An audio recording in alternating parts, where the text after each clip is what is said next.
Ni hao and welcome back to another video on the Mr. Coller Roaster YouTube channel. Today we'll be visiting Happy Valley Chengdu.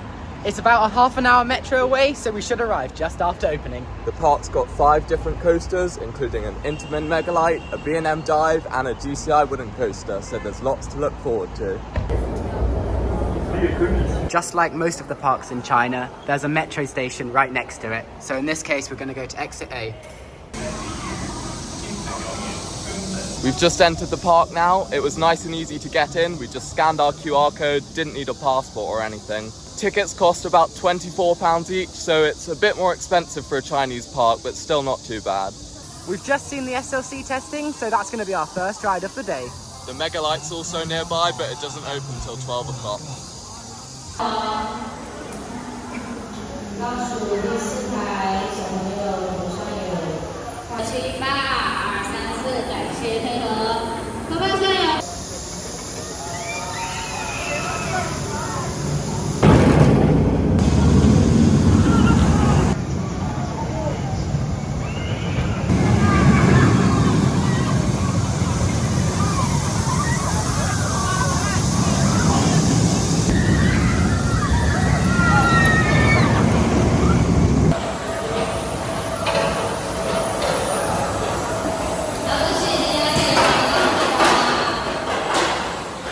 We ended up waiting about 45 minutes for Dragon in Clouds, as it was only on one train. That's the 7th different SLC I've ridden, although this one's got a different layout on it. It's like Kamali at Flamingo Land, but with an extra helix at the end. It's not the smoothest, and there were really bulky restraints.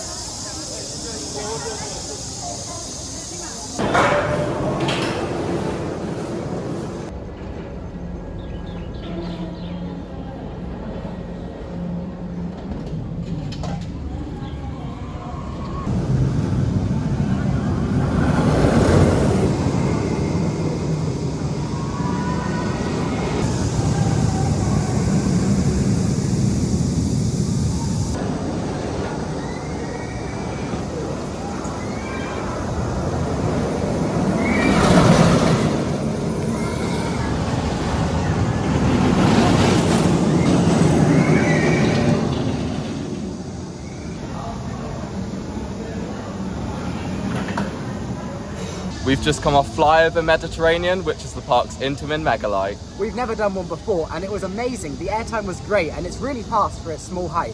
And we didn't have to queue too long because we got on it just after it opened. The only downside is the really over-the-top restraints. You've got a seatbelt, and then you've got these weird seatbelts over your shoulders as well as the lap bar.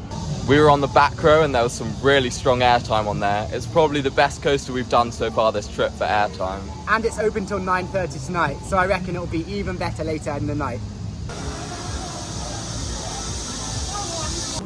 We're now going for a ride on Great Desert Rally, the park's GCI wooden coaster. This is our second GCI of the trip so far, after the one we did at Happy Valley Chengdu.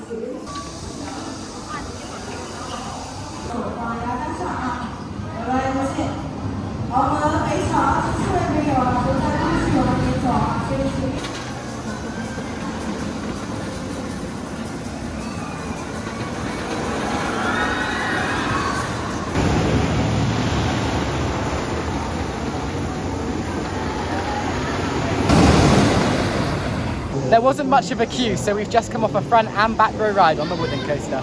It had some great laterals on there, not many airtime moments, but it was still a good layout on there. My highlight of the ride is the drop. You do a turn at the start and you keep turning more than you expect, but the drop is pretty good actually.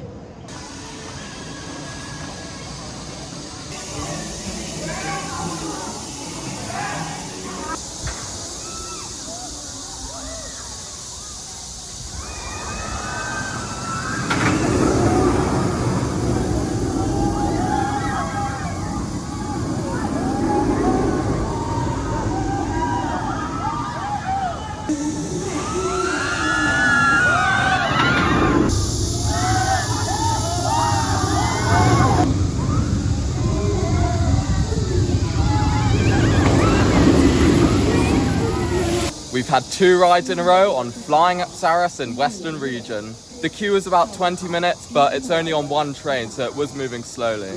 That first drop isn't the tallest of the dive coasters we've done, but it was still really good, especially in the front row. And the second drop after the mid-course brake run provided some really sustained floater airtime. Yeah, I think I preferred that main drop in the front row, but then the one off the mid-course was better in the back. Although it's not the longest of rides, it's still a decent length for a dive coaster. It has one inversion and the rest of the layout's pretty good, and it's actually really smooth. This one opened in 2018 and it's still got the old B&M over the shoulder restraints, unlike Valraven, even though that opened 2 years earlier. The colour scheme's really unique and I don't think I've seen it like this on another coaster before. It's also cool that this one has the baggage system like on Yukon Striker, where the bags go over the top from one side of the station to the other. However, our bags are a bit too big, so we just had to carry them through anyway.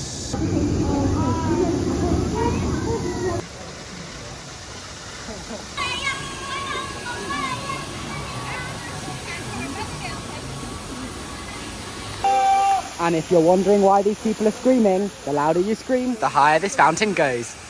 Let's give this a go.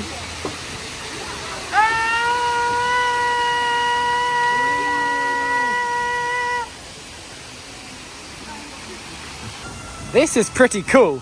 We're actually inside the enclosure with lots of birds and peacocks.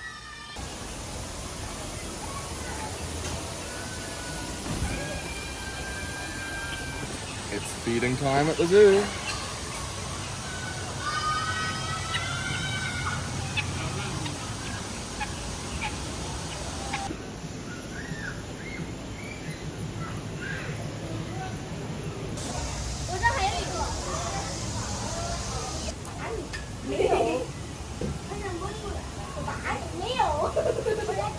We were just about to leave this zoo area and then we realised this gate was open, and then we realised that we can actually go in. These Chinese zoos are crazy. Should they subscribe? Now we're going for our final credit of the day. This is a Vekoma mine train.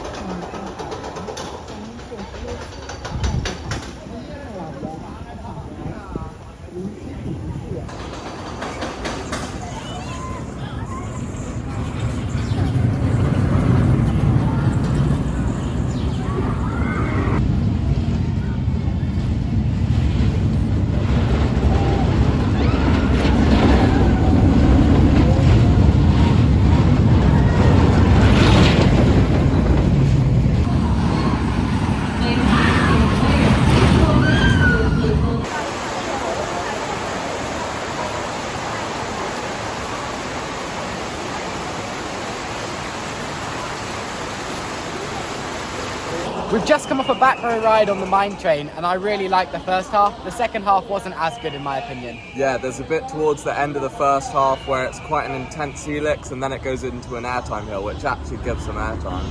Yeah, it's quite crazy that this is the tamest of the 5 coasters here.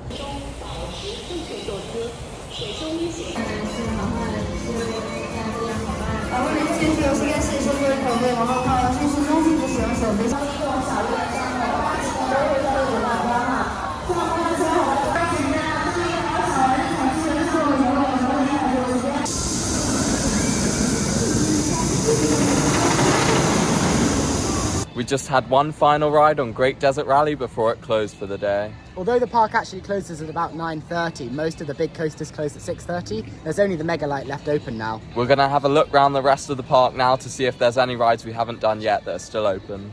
We were going to do this shooting dark ride over here, but unfortunately this one's closed too.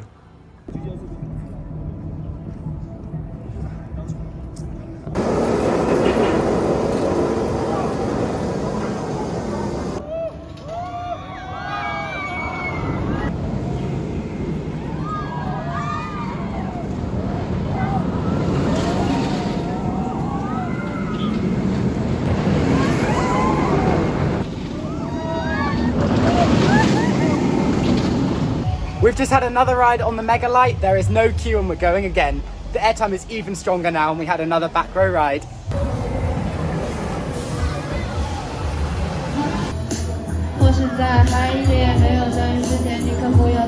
We're now in some sort of fun fair area near the front of the park where there's quite a few flat rides. Yeah, these rides seem to be open until park close, which is good because quite a few of the other rides across the park are closed now. And we just rode Big Pendulum, which was pretty good. It started quite slowly, but then it got higher up and was good. And its cycle lasted so long. It's probably the longest cycle I've had on a ride like that. And it was really intense. Then we went over to do another flat ride here, but unfortunately it started raining very heavily. Yeah, we had to get off the ride, which is annoying. And I think every single ride in the park is closed now.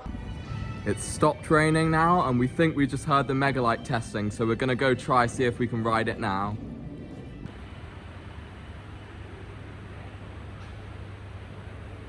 I can't believe our luck. We've just had not one, Not two, not three, but 4 rides on the Megalite. we had 1 in the front and 3 in the back. And for the last 3, we didn't even leave our seats. There were only about 2 other people on the train each time, so it did feel a bit slower, but it was still amazing to do it that many times. And for our front row ride, we were the only people on the whole train, which was crazy. It was just us. Overall, we've done 7 rides on it today, which is crazy because 4 of those were in the last 15 minutes. It's definitely one of the best coasters we've done so far on the trip. Yeah, I love how strong the air time on there is. It reminds me a bit of Maverick like that.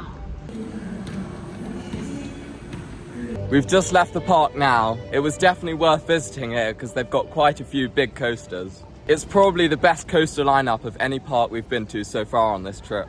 The main downside about this park is that all of the big coasters opened late and closed early, so we had to do them in the middle of the day. And we also missed out on a few of the rides we saw, which we wanted to do as well.